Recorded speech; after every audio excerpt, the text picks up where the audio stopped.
Alain Juilly, on va dire un mot au sujet d'Éric Dénessé, Oui, bien sûr. euh, que, Notre vous, ami Eric Dénessé, oui. que vous connaissiez bien. D'abord, est-ce que Très vous bien. pourriez nous dire dans quel cadre vous l'avez rencontré? Oh là là, Dénessé, je l'ai connu, je vais vous dire, alors moi, je l'ai connu quand il était au SGDN comme analyste. Donc, si vous voulez, il n'avait même pas encore commencé le CF2R et les autres, hein. Et à l'époque, je dois dire que je ne l'avais pas estimé à sa juste valeur. Je le Pourquoi? reconnais aujourd'hui. Parce qu'il me paraissait un garçon sympathique, hein. Il venait travailler, sérieux, comme, bon, comme tous ces gens qui sont des réservistes qui viennent travailler, ces analystes qui travaillent au SGDN. Mais je voyais comme un peu comme quelqu'un de tout à fait normal, voilà, un peu presque pas banal, mais un peu comme ça. Et puis après, j'ai découvert un gars par contre qui était pas du tout banal, parce que c'était quelqu'un qui réfléchissait énormément, qui avait une grande culture, qui travaillait beaucoup, beaucoup, beaucoup, beaucoup, hein, qui avait accumulé une somme de connaissances vraiment exceptionnelle sur le monde du renseignement, qui le passionnait. Et donc j'ai découvert quelqu'un et qui en plus, alors avec le temps, j'ai aussi découvert que c'était quelqu'un qui avait de courageux, et qui défendait ses idées quand il était convaincu que factuellement c'est elle qui était vraie.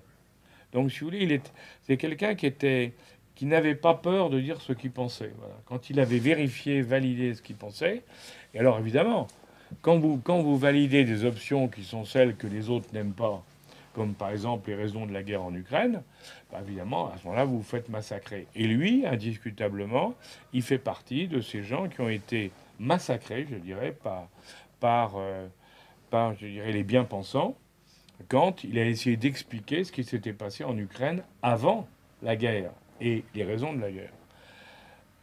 Ce qu'il y a, c'est que il a fait plein de choses, hein. Une somme qui est remarquable. C'est le seul, d'ailleurs, à ma connaissance. Il n'y en a pas d'autres qui existent dans le monde. Une histoire du renseignement pendant l'Antiquité, par l'époque romaine, bon, à l'époque grecque. Enfin, bon. Ensuite, sous la Renaissance. Enfin, il a fait des bouquins passionnants, de très haut niveau. Il publiait, le CF2R publiait d'excellentes analyses, hein, vraiment sur le plan stratégique, en géopolitique, ça faisait partie des documents qu'on pouvait consulter avec eux, parce qu'ils étaient très utiles, euh, et qu'on apprenait plein de choses, donc c'était très utile. Alors le problème, c'est que, bien sûr, ben, quand vous cherchez à savoir la vérité, à l'expliquer et la publier, ben, vous faites des ennemis, c'est ceux qui ne veulent pas entendre parler, hein. Donc c'est vrai qu'avec le temps, il s'était fait beaucoup d'ennemis. Alors, certes, du côté des Ukrainiens, ça c'est clair, parce qu'il avait été mis sur les listes de personnes considérées comme ennemis, mais pas seulement, parce qu'il avait aussi dans d'autres endroits, il s'était opposé aux gens. Mais c'était quelqu'un de formidable, et c'est vrai que son suicide nous a paru absolument incroyable quand on sait. Euh, alors vous me direz, quand quelqu'un se suicide, il vous le dit pas à l'avance, c'est clair. Mais enfin, il avait plein de projets pour l'avenir, si vous voulez. Parce que moi, j'ai lu beaucoup de choses dessus. On m'a dit, ah oui, mais il avait des difficultés avec sa société. C'est vrai qu'elle avait de temps en temps des difficultés parce que dans ces petites boîtes, quand un client ne paye pas, ben, vous passez un mauvais moment pendant plusieurs mois, pendant une année, 2 années. Mais il était courageux et donc c'était pas le gars à baisser les bras, si vous voulez.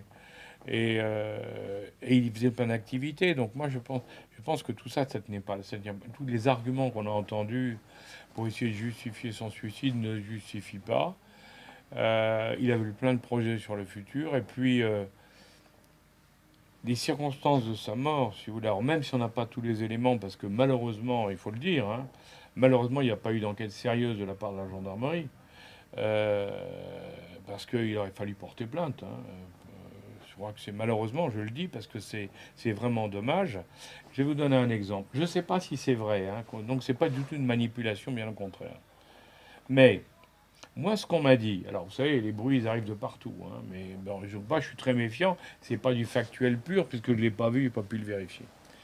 Mais ce qu'on m'a dit, c'est qu'il s'est suicidé dans sa voiture avec une carabine 22 long rifle. Alors déjà, c'est un peu étonnant parce qu'on se tue avec un fusil de chasse, une 22 long rifle, c'est plus difficile.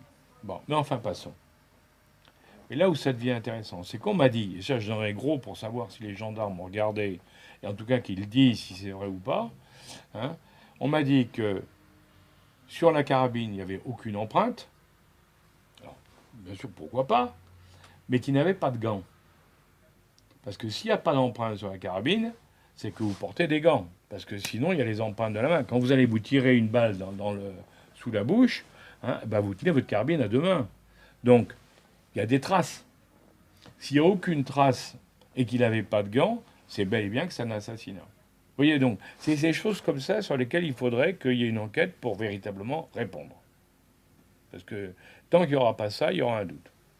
Et si c'est la thèse de l'assassinat qui était avérée, est-ce que, vous qui connaissez bien le monde du renseignement, des opérations spéciales, est-ce qu'on peut penser à une opération de services étrangers?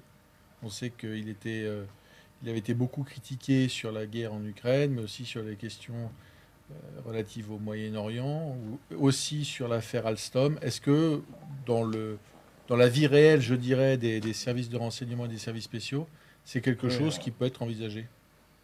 alors, vous savez, d'abord, dans les pays occidentaux, on ne tue pas si facilement que ça, hein. Les missions homo, c'est pas, contrairement à la légende, tout ça, c'est pas si simple que ça. Par contre, oui, il y a des pays dans lesquels ils pratiquent ça. Les Ukrainiens, Mirovorets, qui est leur organisation d'assassins professionnels, hein, à l'étranger, et qui tue régulièrement des gens en Russie, mais ailleurs aussi. Mirovorets qui menace les gens de mort, hein. Ils ont publié des listes de gens de tous les pays du monde qui sont leurs ennemis en leur disant on vous tuera quand même, il faut le savoir, hein. Les listes existent, hein. Bon, donc que ces gens-là aient choisi en France de régler les comptes à DNC, c'est parfaitement possible. Encore faudrait-il le vérifier. Mais je vous dis, il n'y en a pas les éléments factuels. On est dans la réflexion. Bon. Mais il y en a d'autres, parce que c'est vrai que sur le Moyen-Orient, il avait aussi pris des positions assez fermes.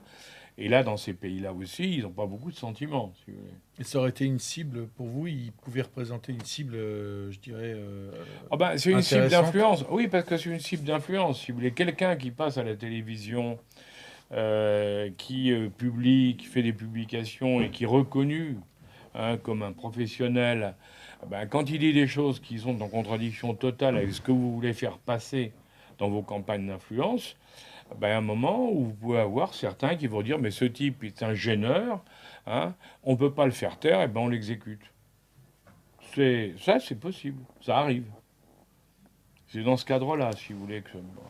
Mais si on avait fait une vraie enquête sur sa mort, on pourrait avoir des informations. Parce que même si ce sont des grands professionnels qui font le coup, il y a toujours des traces, si vous voulez. Hein, on va retrouver des traces de téléphone, d'un appel téléphonique, d'un hôtel où les gens ont passé la nuit, d'une voiture suspecte à tel endroit. Enfin, il y a plein. Si vraiment il y a enquête, on peut trouver des choses. Ou alors, si on ne trouve rien, c'est que vraiment, là, il y a toutes les chances que ce soit vrai. Mais le malheur dans cette affaire-là, c'est que, en définitive, ben non, on cherche pas. Mais moi, j'aimerais bien qu'on cherche, parce que je vous dis, je fais partie de ceux qui pensent. J'ai du mal à croire à la thèse. Je suis prêt à m'y rallier si on le démontre, mais j'ai du mal à croire à la thèse du suicide. Donc ça, c'est une évidence, hein. Et d'un autre côté, je me dis, il s'était fait un certain nombre d'ennemis très forts. Il était identifié comme quelqu'un. Il y a eu beaucoup de campagnes contre lui, hein. On l'a traité de pro-russe ben, un certain nombre de fois.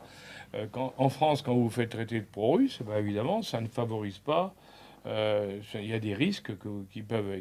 Parce qu'il y a des gens qui sont de l'autre côté et qui peuvent dire, bon, dans le fond, ça sera un exemple.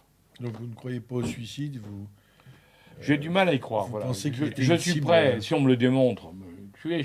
Moi, je suis quelqu'un de très factuel, hein, moi, je ne suis pas un homme de rêve, hein. Je suis quelqu'un de très factuel. Moi, ce que j'aime, c'est les faits. Alors, je regarde les faits, je dis, là, c'est étrange. voilà. Si vous voulez, quand on me dit, par exemple, alors, vous parlez tout à l'heure le missile qui a tiré l'avion, je dis, bon, ben, moi, ce qui m'intéresse, c'est le missile. On me dit, voilà, le missile, ben, il avait tel numéro et il venait de tel entrepôt A. À ce moment-là, je commence à comprendre. Puis je dis, bah, si l'entrepôt était là, donc ça appartenait à ces gens-là. Donc c'est bien eux. Vous voyez, vous voyez, je suis factuel. Bon, j'aime pas les rêves et tout. Bon, dans un cas comme celui d'NSC, Si on prouve qu'il est mort, qu'il s'est suicidé, je le croirais. Mais il y a tellement d'inconnus aujourd'hui là-dedans qu'il est plus facile de croire, effectivement, qu'il a été assassiné. Et comme je vous le disais, et le fait qu'il ait été traîné dans la boue par un certain nombre de médias, en particulier comme un pro-russe, qui n'était pas, parce que moi qui le connais bien, je peux vous dire qu'il n'était pas plus pro-russe que pro-américain. Il essayait de comprendre.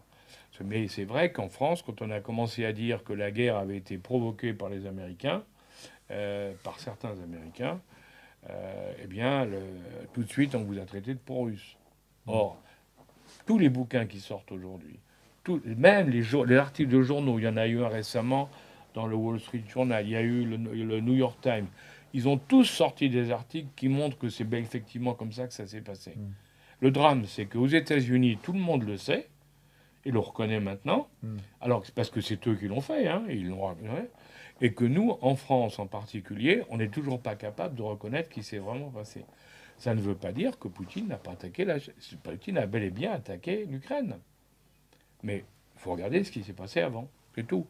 Et lui, en disant ça, il s'est tout de suite fait traiter de pro-russe, et après, il n'a pas pu s'enlever cette image de pro-russe, qui lui a été donnée par des gens qui étaient évidemment pro-américains, évidemment.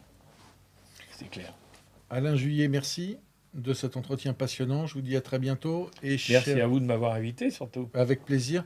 Et chers abonnés d'Omerta, n'oubliez pas de vous abonner à cette chaîne YouTube, de liker, commenter, partager cette vidéo. À très bientôt. Merci Alain. Merci.